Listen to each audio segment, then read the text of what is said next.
Bueno, estamos casi afuera del canal que comunica el río Santa Lucía con el río de la Plata y prácticamente entramos en este momento en aguas del río de la Plata y vamos a poner rumbo al boyado que marca el barco hundido Graf Spee, un barco de los más conocidos en la Segunda Guerra Mundial.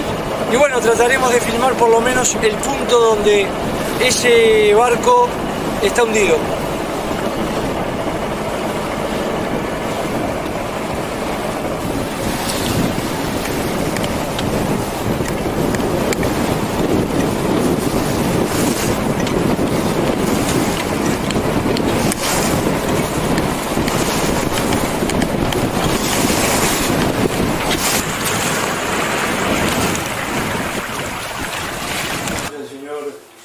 Adolf, la gentileza que nos haya atendido, o que nos esté atendiendo en este momento en su oficina.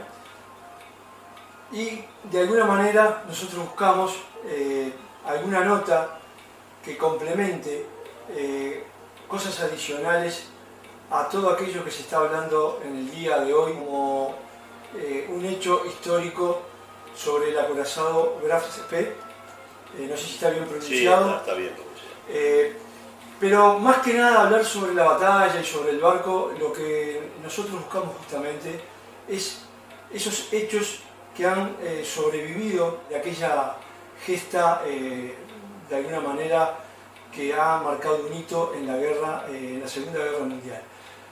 Buscamos de alguna manera que usted nos comente algunos relatos que su papá le pudo haber hecho con relación a todo lo que pasó después de esa batalla, de que su padre sale herido, y bueno, de alguna manera es lo que buscamos, que usted empiece el relato de todo esto, ¿verdad?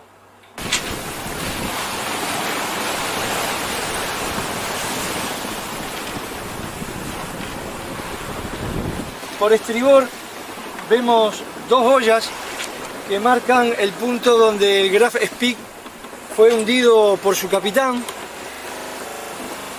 Dos boyas donde en el centro supuestamente está el casco hundido.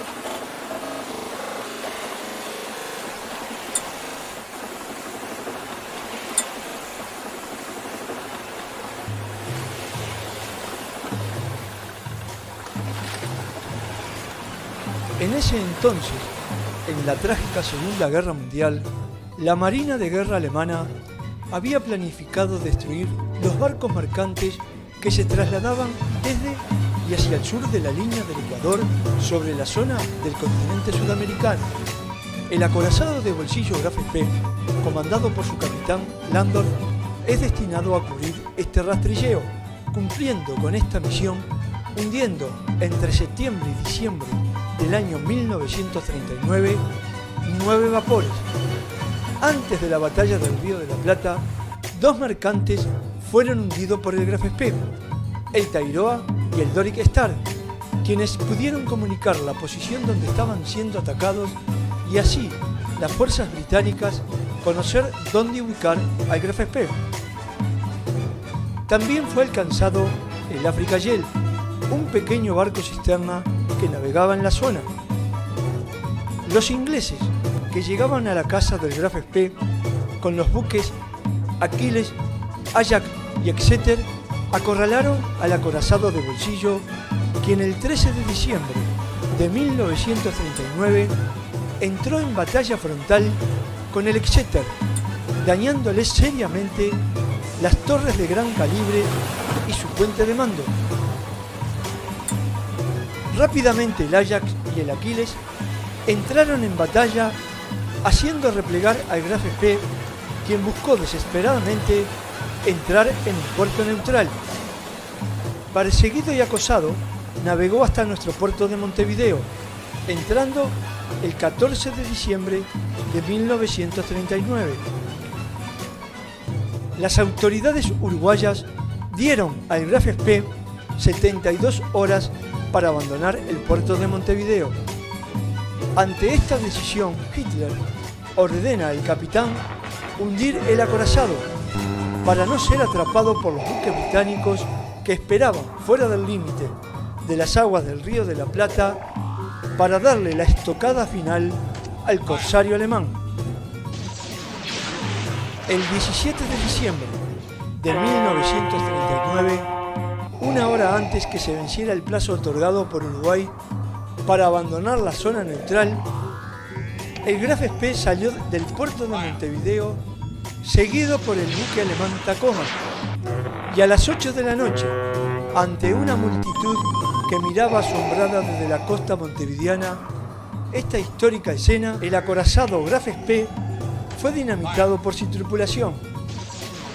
Su capitán Landor se quitó la vida, ya que no se le permitió que se hundiera con su buque. Los heridos fueron internados en el hospital militar y el resto de la tripulación fue embarcada en remolcadores de bandera argentina, quienes fueron trasladados hacia Buenos Aires. Y bueno, fíjese que son más de 50 años que uno está escuchando los cuentos de las vivencias de esos muchachos jóvenes de 18, 19 años que estaban haciendo, la mayoría de ellos, el servicio militar. Mi padre estaba haciendo el servicio militar, tenía 19 años. Y bueno, cuando empezó la guerra, 1 de septiembre del 39, ese día él cumplía años. Y bueno, fue el comienzo de ese horror que fue la guerra y que son todas las guerras. Y bueno, él tuvo, de las cosas más anecdóticas que yo recuerdo, era cuando ellos tenían la misión en el Atlántico Sur de frenar el abastecimiento a Inglaterra de los barcos mercantes. Y bueno, por supuesto que frenar era hundirlos. Bajaban la tripulación y se hundían los barcos, creo que fueron cerca de una docena de barcos. Y uno de los cuentos que siempre recuerdo, que era un barco, creo que venía de Brasil, lleno de bananas. En aquella época no existían los contenedores, y le metieron un torpedo, dice que el barco se hundió y que el mar quedó flotando verde de cachos de banana. Que él mismo se sorprendió porque creo que en aquella época no sabían ni lo que era una banana en Alemania. Y bueno, y después la vivencia de la guerra, que en definitiva la batalla Río de la Plata fueron unas pocas horas de combate, y mi padre tuvo la suerte de salvar la vida, pero quedó gravemente herido, y recuerda que lo herieron, y después cuando se despertó en el hospital militar de la calle 8 de octubre, bueno, y él mismo se enteró que habían hundido el barco unos días después, porque estuvo en un estado de coma mucho tiempo. ¿Estuvo grave? Sí, estuvo muy grave. Se estaba desangrando, tenía una pierna destrozada, que se la querían amputar, pero no llegaron a hacerlo porque estaba tan desangrado que si se la cortaban se moría. Optaron por no operarlo y bueno, salvó la pierna. Salvó la pierna, salvó la vida, por supuesto. Y salvó la vida. Él estaba en la torre de control de aviones, creo que es el telémetro que van a sacar ahora, o que quieren sacar hoy o mañana. ¿Tenía a cargo el manejo de un camión? No, él no. Él en realidad era de profesión tornero mecánico, o había estudiado en la escuela la escuela industrial, el tornero mecánico, y él estaba en la maquinaria, pero ellos iban rotando a la gente, y él estaba asignado en ese momento con 2 compañeros más en la torre de control, para avistar a los enemigos. Y bueno, y ahí cayó algo explosivo, una granada, una bomba, y bueno, 2 de los compañeros quedaron muertos, y él pudo bajar por una escalera unos cuantos metros, muy herido, hasta que se desplomó y se despertó en el hospital militar, ¿no? Que fueron varios días después. Se repone. ¿Cómo quedan aquellos sobrevivientes en el Uruguay? Porque hay un grupo de sobrevivientes que va en el Tacoma hacia Buenos Aires, y otro grupo viene hacia Montevideo, va al hospital militar. Pero ¿qué pasa después que están recuperados? Porque hay por ahí alguna historia de que 3 hermanas alemanas que ya residían en el Uruguay van a visitar a los enfermos en el hospital militar, y ahí viene todo un episodio que después se convierte en matrimonio. Sí, yo lo voy a hacer bien cortito. este periodo del 39 al 45, esos 6 años, acá a Puerto bajan a los muertos, que son creo que algo más de 40, y a los heridos graves. Después el barco a las 72 horas lo obligan a salir de Puerto, es cuando resuelven dinamitarlo y llevan al resto de la tripulación, que eran cerca de 1000 personas o 900 personas, para la Argentina. Que eso después se van para Córdoba y algunos vuelven para Alemania. Pero los que quedan entre los muertos y los heridos que quedan en Uruguay, se hace el funeral en el cementerio del norte, donde están actualmente las tumbas todavía de los marinos muertos, y los heridos, a medida que se van sanando, bueno, van saliendo del hospital militar y le arriendan en la calle Timote, allá por Belvedere, una casa quinta, en donde están ellos ahí, no sé, 35, 40 personas. Pero son prisioneros de... Bueno, del prisioneros, sí, entre comillas, sí, estaban como prisioneros, pero digamos, no era una cárcel, ¿no? Podían salir también, tenían guardia, pero no eran peligrosos. No, pero estaban como detenidos políticos.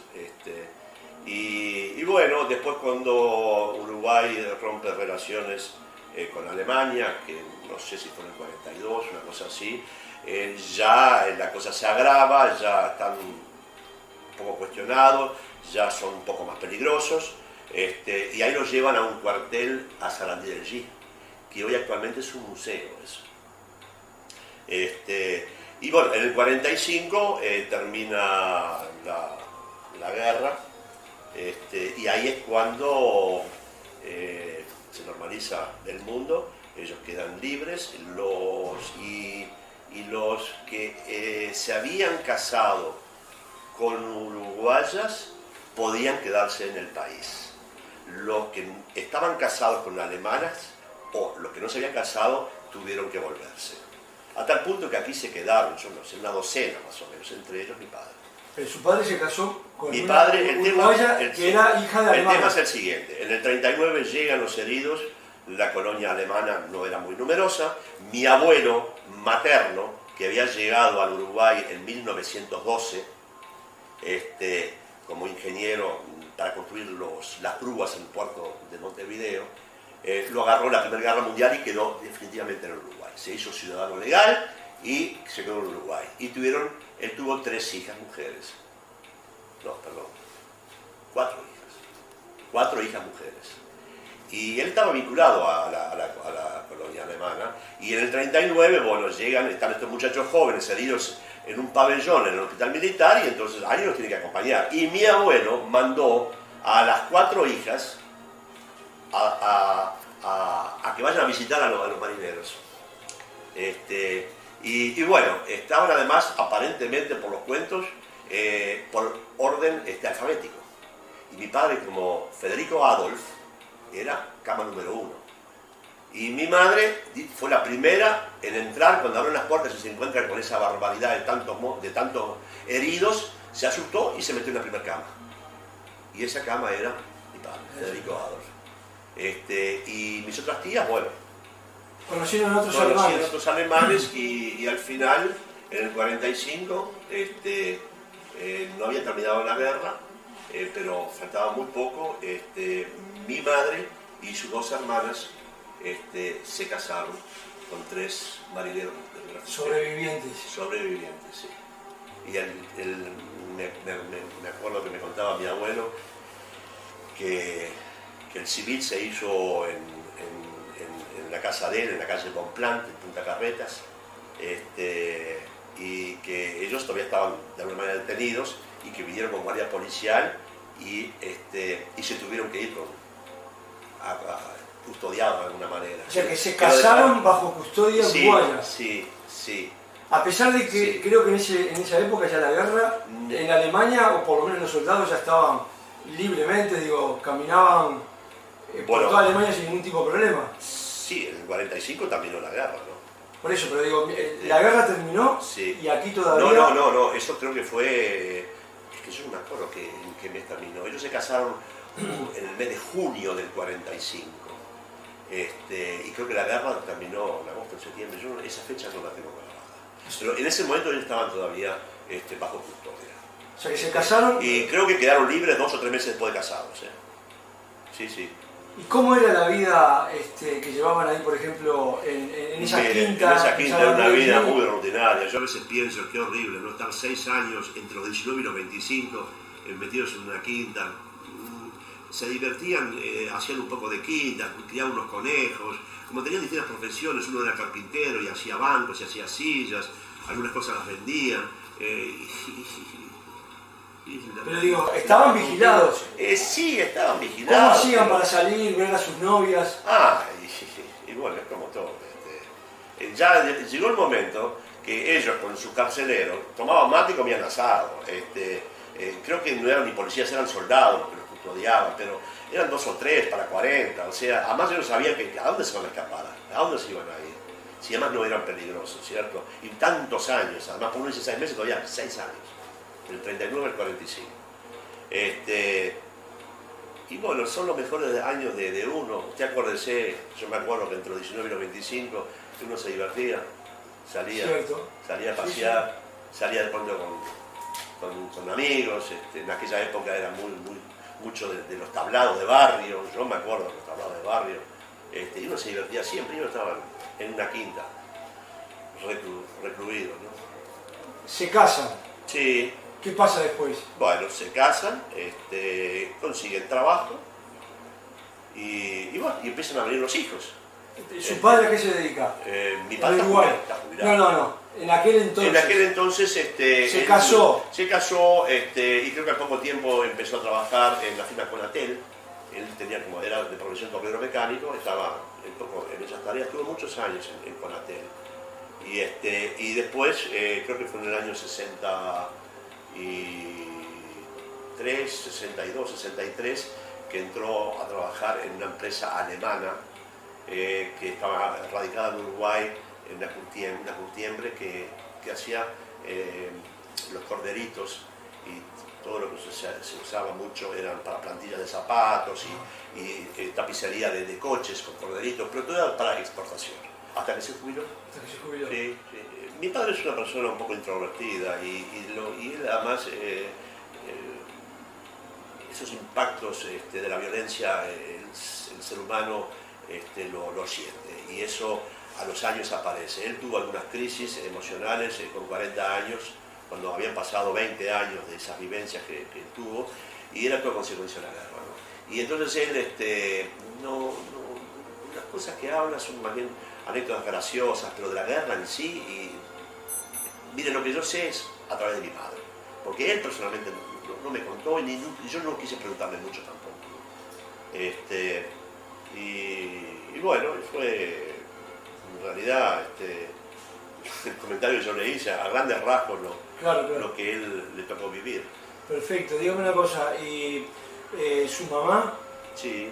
Cuenta historias sobre, más que nada... Bueno, ella cuenta las historias de las vivencias de ella, por ejemplo, cuando se tomaban el tranvía y se iban ahí a Belvedere, a la quinta, estamos hablando de hace 65 años atrás, ¿cierto? O cuando se tomaban el ferrocarril para ir a Sarandí, y de ahí después creo que en carro, no sé cómo llegaban al cuartel, que quedaba varios kilómetros del pueblo, ¿no? Todo para ver a su novio, que hoy es su esposo, ¿verdad? Exactamente. Por eso se quedaron acá también, ¿no? Perfecto. Y bueno, y ellos siguieron juntos toda la vida hasta que se empezaron a morir ya hace 20 años atrás, el primero, y bueno, uno de mis tíos que fue el último en morir hace 6 meses, y ahora el único que queda sobreviviente es mi padre. ¿Hay alguna otra persona sobreviviente? En Uruguay no. En Uruguay no. Si usted quiere aportar algo más, comentar algo más, que pueda ser interesante, no, ¿usted quiere dejarlo? Sí, yo le agradezco la deferencia en hacer esta nota, y bueno, son las vivencias que a mi padre le tocó vivir, que no se lo desea a nadie, porque cuando uno desea que un familiar y escucha un poco los cuentos, se percata el horror que es una guerra, ¿no? Y más cuando uno va obligado a ella, ¿cierto? Aunque de pronto él en su momento estaba convencido, porque como joven que era, tenía que pelear por la patria. Usted sabe que muchas veces también los muchachos cuando fueron a defender las Malvinas, Claro. también fueron conscriptos, medios obligados pero a defender su patria, y así también fueron. Y obligados a Y obligados, ¿cierto? Y obligados también por alguien que no era, digamos, muy proclive a la democracia, ¿no? Exactamente. Señor Hans Adolf, el agradecido soy yo por esta nota, por la gentileza que ha tenido con nosotros. La casa del matrimonio Adolf, al cual les agradezco enormemente que me reciban. Muchas gracias. Y que de alguna manera queríamos conversar y que nos contaran lo que ustedes de alguna forma, cuál fue la vivencia en el Uruguay, cómo se conocen, cómo conoce usted a su esposo, y un poco más que nada la parte anecdótica después de aquel gran suceso, ¿verdad? Sí. Eso es un poco lo que me gustaría conocer, cómo conoce usted a su esposo, en aquel entonces, por supuesto. En el hospital militar. Sí, fuimos a visitarlo Ella venía a visitarme. para entretenerlos, ¿no? Porque ellos no hablaban el idioma, entonces de la embajada nos pidieron, los que hablaban alemán, que fueran a acompañarlos. Y así fue. O sea, que una vez que desembarcaron, Sí, ellos desembarcaron en 17 antes de Todos salir del barco, los ¿no? heridos, ¿no?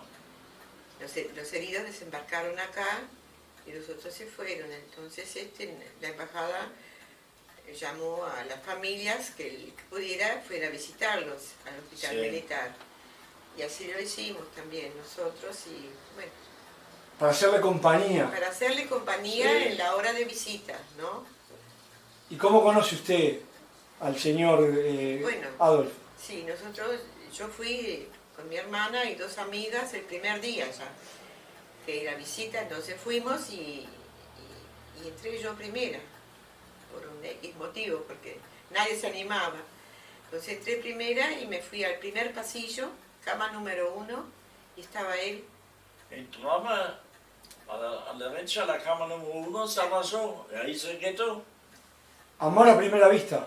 ¿Eh? Sí, no fue eso, pero me dio tanta pena, la Sí. verdad, que me quedé con él. No seguí saludando, porque él estaba muy, muy mal, ¿no? Y me dio pena dejarlo solo. Mi hermana siguió de cama en cama, como están, Y su hermana también se casa con un, sí, en la Sí. cama número con un 7. tripulante. Sí. Y otra hermana también, pero fue más adelante, O sea que las La tres menor. hermanas conocen a Ahí. 3 alemanes en el que hospital después, militar. en el hospital militar, que después Sí. contraen el matrimonio y se quedan a vivir en el Uruguay.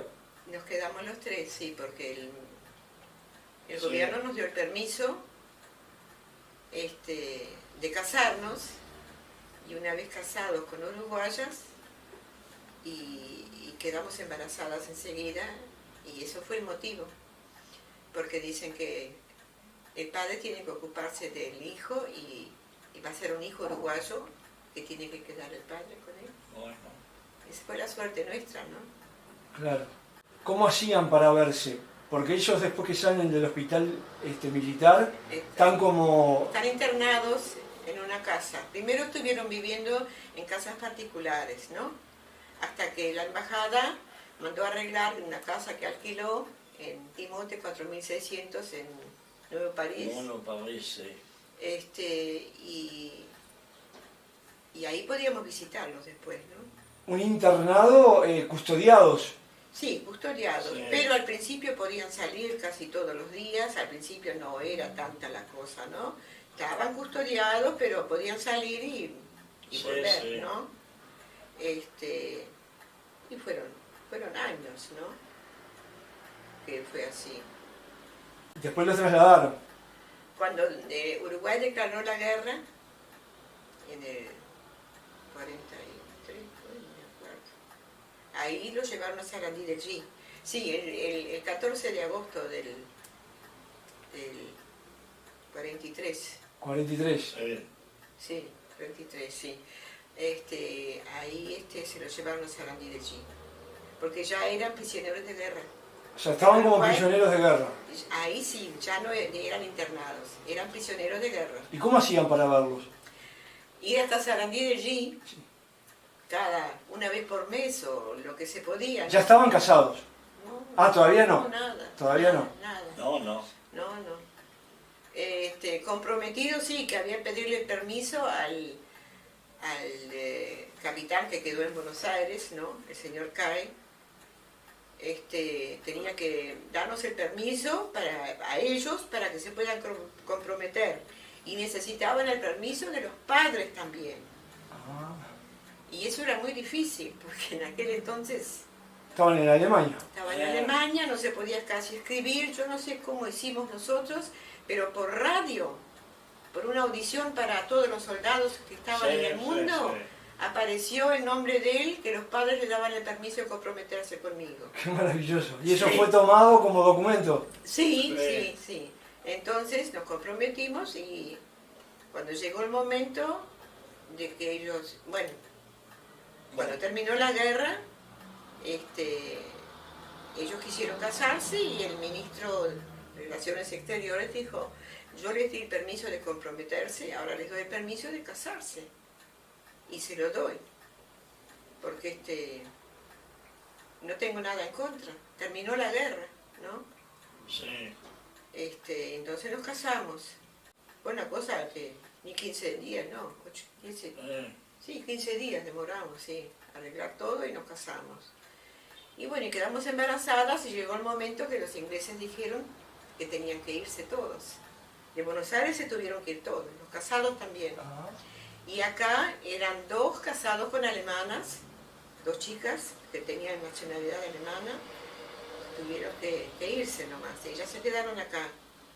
Y nosotras, todas las demás, éramos uruguayas y teníamos que presentar del médico, ginecólogo, que estábamos embarazadas, para decir que esperábamos familia. Mi hermana y yo estábamos ya de 6 meses, así que no necesitábamos mucho, ¿no? Entonces estaba ahí el doctor Vescovi, era el ministro de la jefatura. Ajá.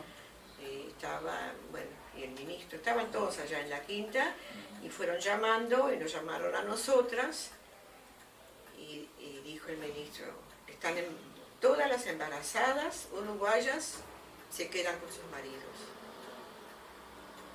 Y y al día siguiente se fueron todos los demás. O sea, que fueron prácticamente los únicos matrimonios, los 3 matrimonios que se quedaron.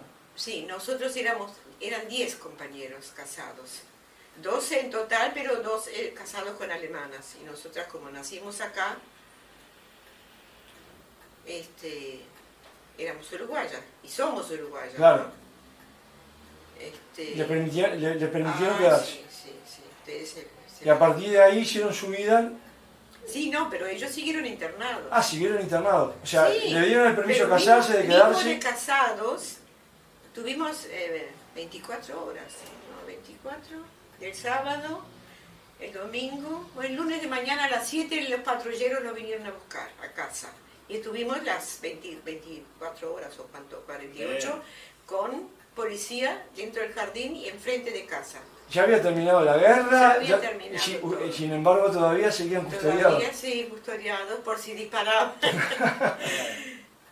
Qué increíble, ¿eh? Sí, pero uno lo toma a esa edad, claro, lo claro. principal es estar juntos, ¿no?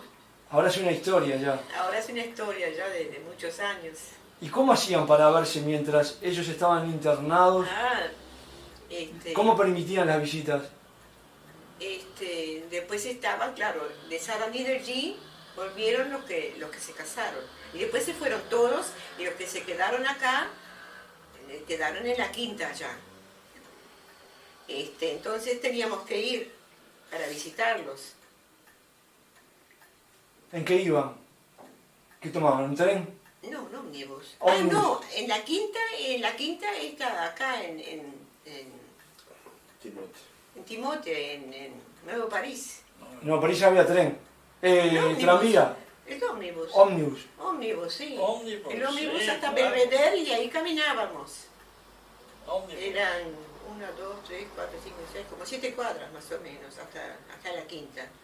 Y bueno, y cuando podíamos íbamos con los bebés, pero era una carga horrible, entonces hacíamos, una vez iba mi hermana, otra vez iba yo, y una se quedaba con los, porque nacieron en una semana nuestros hijos, de mi hermana mayor y el mío.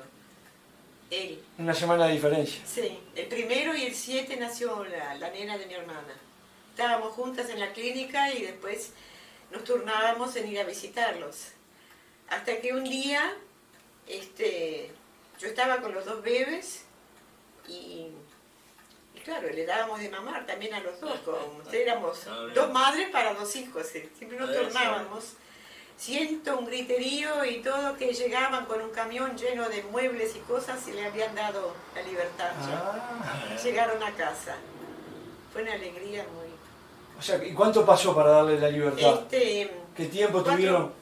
Los nenes tenían 4 meses. Mi sobrina cumplía el 7 de septiembre. Mayo, junio, julio, agosto, septiembre. Justo el 1 de septiembre cumplió 4 y el 7 cumplía mi sobrina y ese día salieron de la internación. O sea que se conocen... el primer día. Ellos están, entre comillas, internados, custodiados, o sea, serán como funcionarios de guerra. Sí. Se pueden ver, se casan, siguen en ese mismo estado de custodia, tienen su hijo, siguen custodiados, la guerra termina y él sigue todavía en situación de internado, de custodia. Internado, sí. Es increíble. Sí, siguieron, sí. Hasta que pasó 4 meses. Y los nenes tenían 4 meses cuando salieron. Y ahí empezó la búsqueda de trabajo y en fin.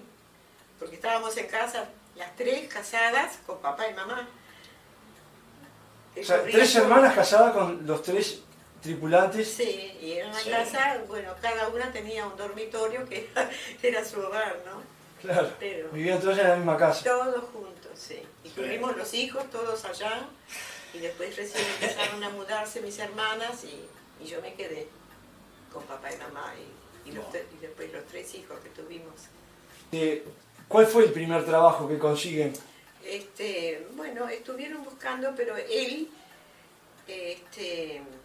hizo tornero mecánico, era, ¿no? Por eso es que él a bordo estaba primero en la máquina y después lo pasaron a defensa antiaérea porque faltaba gente allá. Pero él, como tornero mecánico, acá estuvo trabajando, sí, cambió varias veces porque, claro, no era fácil en aquel entonces, ¿no? Había poca industria. Sí, claro. Ya estaban hablando bastante bien el español como para defenderse, ¿no? Sí, porque claro. en la quinta tuvieron clase. Tuvimos que, con la policía, tenemos que, Claro, lógicamente hablar. acá. Con los policías hablaban Y todo el además, día. cuando fuimos, tuvimos que aprender alemán. Sí, fueron los profesores del colegio alemán, fueron a darle vino el clase. profesor Sí, 2, 3 veces por semana. sí, claro. Increíble. Aprendemos eso español. ¿Y aprendieron a tomar mate y hacer asado? Sí. ¿Dónde fue eso? Todo en la quinta, ahí con los policías. En Nuevo París, ¿ya? ¿Mate amargo? ¿Mate amargo tomaban o mate Sí. dulce? Amargo creo, ¿no? Nosotros ahora tomamos dulce porque papá y mamá tomaban dulce. ¿Y asado a las brasas? Asado, después Asado. ¿Y qué es lo que aprendieron más, que les enseñaron a hacer? Bueno, ellos les hacían hacer comida alemana a los policías y los policías le enseñaban la comida de acá, ¿no? Sí. El Tacoma creo que fue, le llevaron toda la vajilla, los platos, los cubiertos, todo eso del Tacoma, ¿no? Hicieron un baño enorme para ellos, todos con duchas, una cocina grande, y el cocinero era del Tacoma también, ¿no? El que tuvieron también en Sarandí de Chin. ¿Y qué le pareció en todo este tiempo el Uruguay? ¿Se han acomodado con la familia, los hijos? Pasamos bien. ¿Contento de haberse quedado en Uruguay? Sí. Sí, claro. Allá la cosa estaba brava después de la guerra, ¿no? Lo triste fueron los padres, único hijo, estaban un poco desesperados de que no volviera, pero Por otro lado dijeron, menos mal que está allá y está bien, Sí. y tiene un buen pasar, tiene un hijo, es casado, tiene comida, porque allá al principio era, bueno, durante la guerra era mejor que después de la guerra, que no había prácticamente comida. Claro, Estaba no. muy difícil, sí. Entonces, bueno, después nos fuimos Bueno. acostumbrando, ¿no? Perfecto. Y cuando empezó la correspondencia, cuando empezaron otra vez los aviones y eso, primero por barcos, yo ni me acuerdo cómo fue, ya uno escribiéndose era otra cosa, porque al principio nada, Claro, no tenían noticias. no tenía. Claro.